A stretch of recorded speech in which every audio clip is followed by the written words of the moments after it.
ఇప్పుడు ఈ ప్రభుత్వం జాగ్రత్తగా సమస్యలు పరిష్కారం చేయాలి, పోవద్దని చెప్పి ప్రభుత్వాన్ని నేను కోరుతా ఉన్నాను. ఎందుకంటే ఇవాళ ఎలక్ట్రికల్ బస్సులు వస్తున్నాయి, మంచిదే కదా, అది స్కీమ్ కేంద్ర ప్రభుత్వం. ఎలక్ట్రికల్ బస్సులు వాళ్ళు తగిన సబ్సిడీ కూడా ఇచ్చి మరీ ఇస్తున్నారు. ఇస్తే తీసుకోండి, కానీ ఎక్కడ తీసుకుంటారు, ఎవరు నిర్వహించాలి? ప్రైవేట్ వాళ్ళు నిర్వహించాలి లేదు, ప్రభుత్వమే నిర్వహించాలి. మన బస్సులు మన ఆర్టీసీ బస్ స్టాండ్లో వాళ్ళు ఉంటారు, ఆర్టీసీ బస్ స్టాండ్లో మన కిందే ఉంటారు, ప్రైవేట్ వాళ్ళకి ఎంత ఇస్తాం? ఇదంతా చాలా దాని లోపల చాలా ఉంది. దాని మీద అందుకని ప్రజాతంత్రంగా వాళ్ళు ప్రభుత్వం ఉండాలి. రేవంత్ రెడ్డి గారు హామీ ఇచ్చినట్టుగా అందులో ఎన్నికలు జరపాలి, వాళ్ళని ప్రభుత్వంలో విలీనం చేయాలని మేము డిమాండ్ చేస్తున్నాం.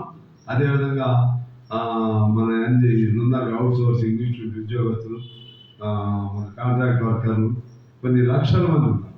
వాళ్ళకి మినిమం వేజ్ కూడా ఇవ్వాలి. రాష్ట్ర ప్రభుత్వం ఆ వైపుగా కూడా చర్యలు తీసుకోవాలని నేను మనం చేస్తూ ఆఖరిగా స్థానిక సంస్థలు